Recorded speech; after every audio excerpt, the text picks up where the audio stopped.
overnight. I believe in reason and common sense. Leith Van Onselen from Macro Business with the Treasury of Common Sense. Common sense never goes out of style. The chief economist at Macro Business, the Macro Business Fund and Macro Business Super, and co-founder of that organisation, talking about the Treasury of Common Sense, Leith Van Onselen.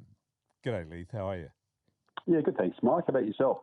Well, I'm so heartened because apparently, despite my personal experience, things are really looking up according to the Treasurer. What do you think? Yeah, well, I mean, according to the Treasurer, it's all hunky dory. Yes. The Treasurer Jim Chalmers over the weekend posted some pretty spurious. Well, I wouldn't really call it research. I'd call it more propaganda than anything else. And he basically said that Labor has delivered the strongest wage growth in 15 years. And this is plastered all over Twitter. It was in the papers, all this sort of stuff.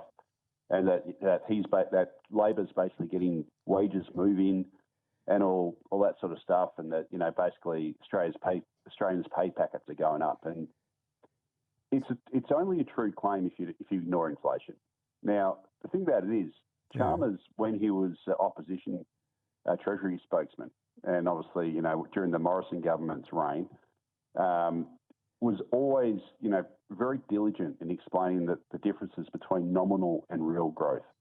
What that means is nominal is obviously your, headline number that your wage goes up or GDP goes up. Real is once you adjust for inflation or in the case of, GDP inflation and population growth, if you want to do per capita. Now, the thing about it is, once you adjust for inflation, real wages in Australia have actually fallen by 2.2% in Labor's very short time in office. And they're now tracking to 2010 levels. And what's even worse is that under Labor, real per capita household disposable incomes, that's basically wages, and then once you adjust for taxes and all those other things that households have to pay, has actually collapsed by a world record nearly 7%. I saw that in the graph.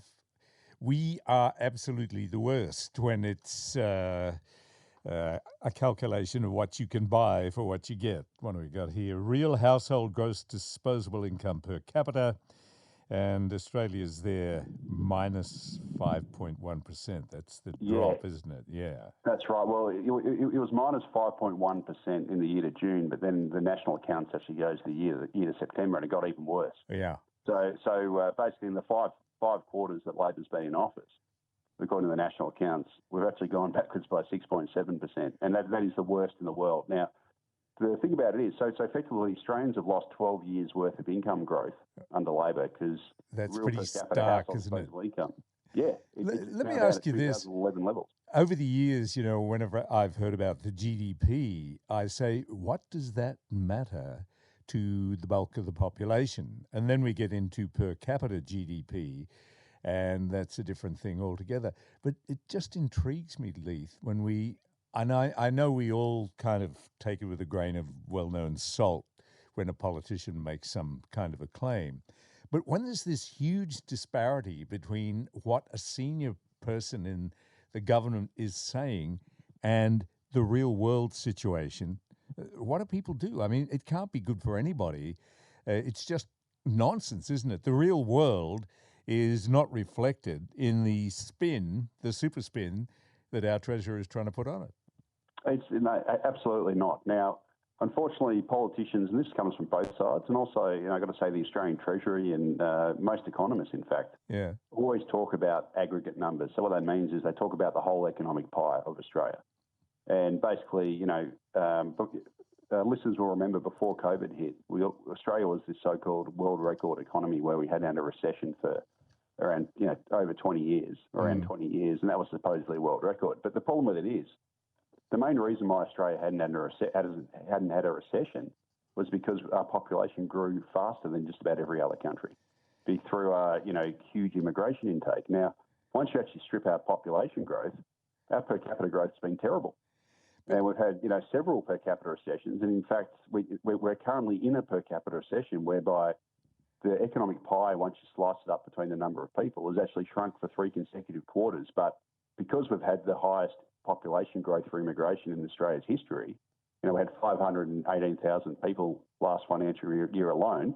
The economic pie has continued to grow overall, but everyone's slice of the pie is going backwards. But the federal government never talks about the slice of the pie. Indeed. They always talk about the aggregate pie. I know, but, for a long time now, me scoffing from the cheap seats has been saying this is all a Ponzi scheme, and Ponzi schemes always collapse in the end. But I've noticed people with real economic credibility are using that exact same word these days. Yeah, and look, I've got to say it's about time. Mike, I mean, I've been using, per capita recession term. I think I was actually the one that coined it. Yeah. For, at least a decade. All right. As long as I've been doing this. But now it's starting to, it's kind of become mainstream to use that term. And it's about time. I mean, really, if I had my way, Mike, if I was the government, I would require the Australian Bureau of Statistics, the Reserve Bank, etc., to report as their headline measure per capita GDP, per capita incomes, real wages, things like that, because that's what matters to individuals. And sure, they can still use, they can still report the overall GDP number, but don't make that the headline, because unfortunately, whenever it comes out, the headline is always the overall pie. It's not the slice of the pie. It's not the share of the pie that everyone gets. And really, if we just made that simple change, it would be a lot more honest in the economic reporting, because if you're just the average Joe in Australia, you don't care about if the overall pie is growing. You care about whether everyone's slice of the pie is growing. Well, that's what I've always said. In Australia, it's been very poor. That's what I say. What does GDP mean if you're not benefiting as a result of it? But, I'm sure you know more than most, Leith, there's liars and damned liars, and then there are statisticians. And in a number of areas, I have said to politicians and statisticians, this is not giving an accurate picture of what it's like for the average individual, the mass of the people. And they say, it's world's best practice, which I interpret as meaning it suits us to keep going along this way and doing the same things.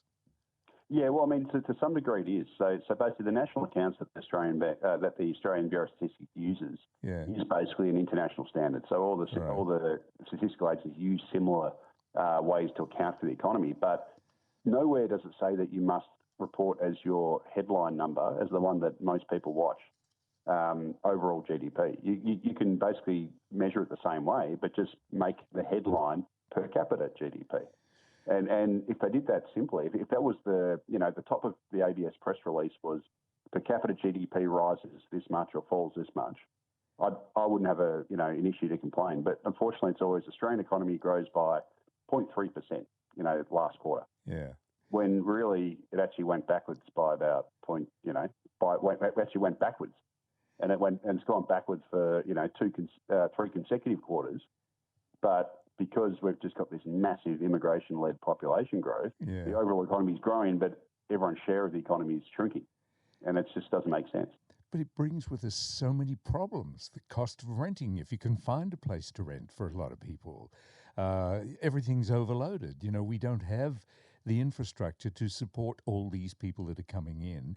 And I'm not sure if it's still the situation, but a few years ago, and I think this is so absurd, we used to be one of the, if not the most urbanized nation on earth, with all our room, Leith. Why? It doesn't make any sense. Well, in fact, it's getting worse, Mike, because, most of the immigration we're getting is piling into 2 cities, that's Sydney and Melbourne, which are already over 5 million people each. Yeah.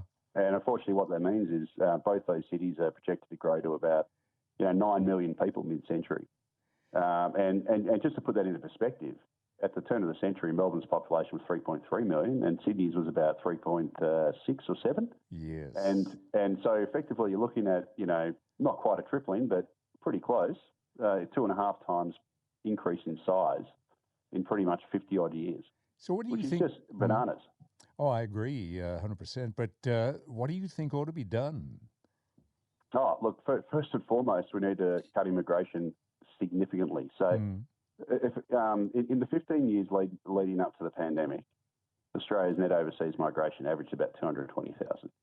In the 15 years before that, it averaged about 90,000.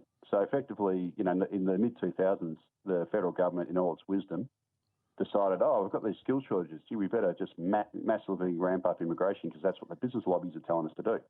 And they more than doubled it. And then we had 15 years of that, the pandemic hit, and now we've got even higher immigration, which despite the fact that the Albanese government says they're going to halve it, they're going to halve it supposedly to about 250, which is still 30,000 more than we had in the 15 years of big Australia pre-pandemic. So it just keeps ratcheting up. Yes. And the thing about it is, this century alone, Australia's population's grown by 7.6 million people.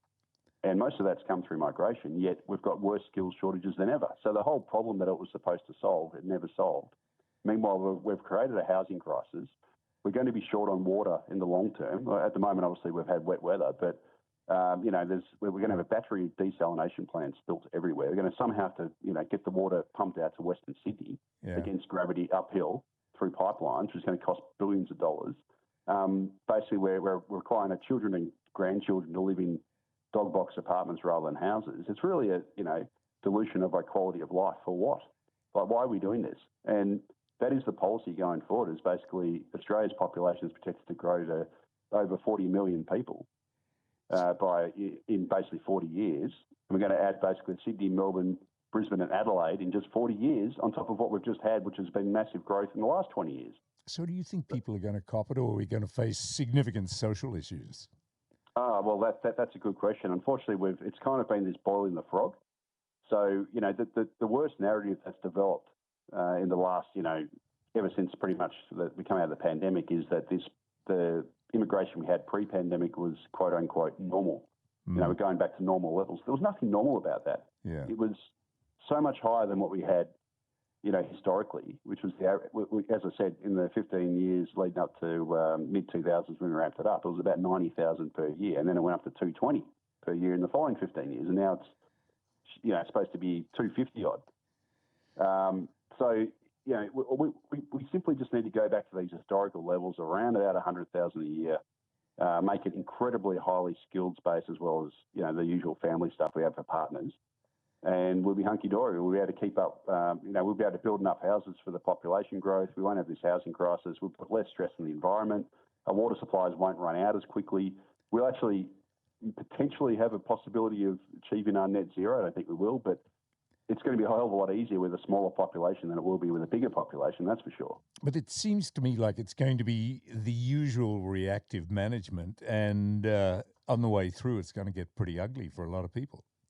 Oh, absolutely, and it's going to get ugly if you're, if you're not rich, basically. So, the Urban Task Force released some data after the 2016 census, whereby they projected that in 40 years from 2016, Sydney's entire urban structure would change. So it'd go from 57% of houses detached, which is what it was in 2016, to just 25% of houses detached, and the rest basically being more than half being apartments, and the remainder being townhouses. So effectively, unless you're rich in the future, probably a couple of decades to go from here, you're going to basically be forced to live in an apartment, and living in a house is going to be for just the rich.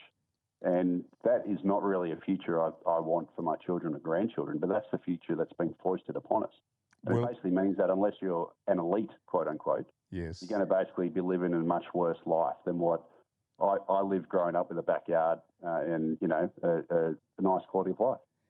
Yes, indeed. I have spoken to politicians and said, you've got people, particularly young people, living in these studio apartments with no kitchen. And they say to me, oh, that's what they want. That's the lifestyle that they want. But then, of course, when the quote-unquote pandemic came along, that rather got in the way of being able to go out for every meal or whatever the politicians seem to think people want to do. Well, that whole thing about it being what people want is a complete lie. That's made up by the powers that be. And the reason why we know it's made up is because the gap between the cost of a detached house in Sydney and a apartment in Sydney has never been wider, and it keeps getting wider and wider. What that tells you is that houses have become more scarce because obviously most of the new construction is now apartments. Yeah, and also tells you that Sydneysiders want to live in houses; they don't want to live in apartments, and therefore the price premium to live in a house has never been as wide as it is now, and it just keeps getting wider and wider at a faster pace. And what that tells you is that people, if everybody wanted to live in an apartment, as they say, you wouldn't have such a premium between a house price and the apartment price. Indeed. Leith, it would be narrowing, not getting wider.